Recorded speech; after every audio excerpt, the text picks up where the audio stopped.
যতক্ষণ বেঁচে থাকব, এই দেহে যতক্ষণ পর্যন্ত নিঃশ্বাস থাকব, ততক্ষণ পর্যন্ত আমরা আমাদের নবীর প্রশংসা করেই যাব। কেন প্রশংসা করব না বলুন তো? যেখানে আমার আল্লাহ সুবহানাহু ওয়া তাআলা নিজেই সার্টিফিকেট দিলেন, তিনি ছিলেন খুলিকিল আজিম। আসসালামু আলাইকুম ওয়া রাহমাতুল্লাহি ওয়া বারাকাতুহু। প্রিয় দর্শক, বেঁচে যখন আছি, এই দেহে যখন নিঃশ্বাস রয়েছে, নিঃশ্বাস থাকতে আমার প্রিয় নবী মুহাম্মদ সাল্লাল্লাহু আলাইহি সাল্লামের প্রশংসা কেন করব না? যার নামের অর্থই হচ্ছে প্রশংসনীয়। মুহাম্মদ শব্দের অর্থই হচ্ছে প্রশংসনীয়। যার নামের অর্থই হচ্ছে প্রশংসনীয়, তার প্রশংসা কেন করব না? তার প্রশংসা করলে আমাদের সমাজে কিছু মানুষে আমাদেরকে বিভিন্ন ধরনের বাজে ইঙ্গিত দিয়ে থাকে। তাই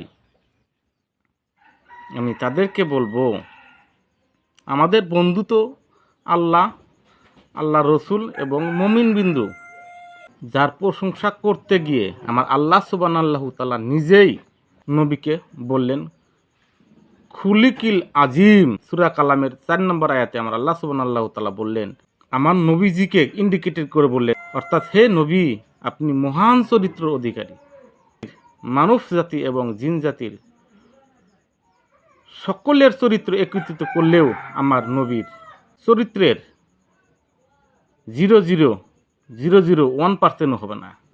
কেন আমরা আল্লাহর অলির প্রশংসা করব না বলুন তো? যেখানে আমার আল্লাহ সুবহানাহু ওয়া তাআলা সূরা মায়েদার 55 নম্বর আয়াতে বললেন যে তোমাদের বন্ধু তো আল্লাহ, আল্লাহর রসুল এবং মুমিন বিন্দু, আল্লাহর অলিগণ। তাই আমরা আল্লাহ রসুলের প্রশংসা করে থাকি এবং মুমিন বিন্দুর সাথে থাকি।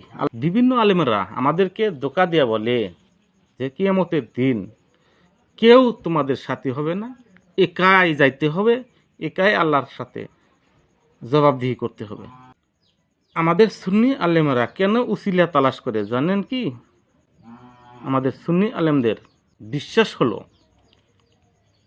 নিশ্চয় আমাদের অলিরা আমাদেরকে পরকালে কিছু না হয় কিছু হেল্প করবেই। আমার আল্লাহ সুবহানাহু ওয়া তাআলা বলেছেন, স্মরণ করো সেদিন যেদিন প্রত্যেক মানুষকে আমরা নেতা সহই আহ্বান করব। সূরা বনী ইসরাইল আয়াত নাম্বার 71। সেই জন্যই আমরা আল্লাহর ওলিদের সাথে থাকি। যেখানে আমার আল্লাহ সুবহানাহু ওয়া তাআলা যে কোরআনে আমার আল্লাহ সুবহানাহু ওয়া তাআলা তোমাদের বন্ধু তো আল্লাহ এবং তার রসুল এবং মুমিন বিন্দু, অর্থাৎ আল্লাহর অলিগণ। সেজন্য আমরা মাজারকে প্রাধান্য দিয়ে থাকি, মাজারকে জিয়ারত করে থাকি, মাজারকে সেজদা করি না। অথচ আমাদের সমাজের কিছু আলেমরা বলে তোমরা মাজার পূজারী। এটা সম্পূর্ণ ভিত্তিহীন, সম্পূর্ণ বানোয়াট কথা, সম্পূর্ণ মানুষের মধ্যে বিশৃঙ্খলার সৃষ্টি করা এই আলেমরা আমাদেরকে কোনো দিন সৎ পথে যাইতে দিবে না। তাই আমাদেরকে সবসময় কোরআনকে রিসার্চ করতে হবে। কেননা এটা সেই দিন যে দিনের কথা আমরা নবী করিম সাল্লাল্লাহু আলাইহি সাল্লাম বলেছেন যে আলেমদের মধ্যে কোনো ইলিম থাকবে না। সেই দিন এসে গেছে, কিন্তু অধিকাংশ আলেম রয়েছে আল্লাহর পথেই রয়েছেন। তাই আমরা সেই আলেমদের সাথে থাকব এবং সেই অলিদের সাথে থাকব ইনশাআল্লাহ। যেমন কি আমার আল্লাহ সুবহানাহু ওয়া তাআলা পবিত্র কোরআনের সূরা হাদীদের 19 নম্বর আয়াতে বলেন, তাদেরকে সিদ্দিক ও শহীদ বলে বিবেচিত করা হয়েছে।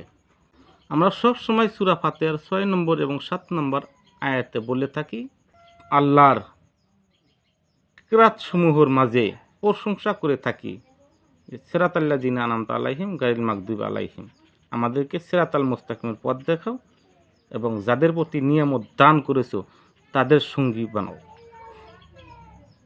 এই কথা আমার আল্লাহ সুবহানাহু তাআলা নিজেই পবিত্র কোরআনে ঘোষণা করে দিলেন। যারা আমার নিয়ামত প্রাপ্ত বান্দা তারা হলেন নবী, সিদ্দিক, শহীদ ও সৎকর্মশীল ব্যক্তিবর্গ, অর্থাৎ আল্লাহর অলিগণ। তাই আমরা আল্লাহর অলির পাশে থাকি, তাই আমরা আল্লাহর অলির কাছে সবসময় যেয়ে থাকি। বেঁচে যখন আছি, এই দেহে যখন নিঃশ্বাস রয়েছে, যতক্ষণ নিঃশ্বাস থাকবে ততক্ষণ পর্যন্ত আমরা আল্লাহর রসুল এবং মুমিন বিন্দুগণের প্রশংসা করে যাব, আল্লাহর প্রশংসা করে যাব এবং কি আল্লাহর রসুল এবং আল্লাহর অলিগণের সাথেই থাকব ইনশাআল্লাহ। আমরা সব সময় বলে থাকি ভালো এবং মন্দ সকল কাজ আল্লাহর তরফ থেকে হয়ে থাকে।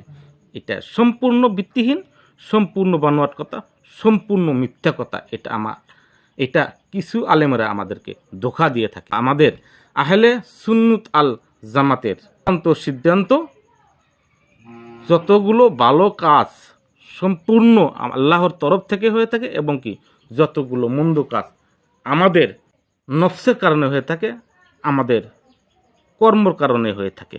আমার আল্লাহ সুবহানাহু তাআলা সূরা বনী ইসরাইলের 15 নম্বর আয়াতে বলেন, যে কেউ সৎ পথে চলে সে তার মঙ্গলের জন্যই সৎ পথে চলে এবং কি যে কেউ অসৎ পথে চলে সে তার অমঙ্গলের জন্যই অসৎ পথে চলে। আসসালামু আলাইকুম ওয়া রাহমাতুল্লাহি ওয়া বারাকাতুহু। যদি ভিডিওটি ভালো লাগে তাহলে ফলো এবং শেয়ার দিয়ে দেবেন ইনশাআল্লাহ।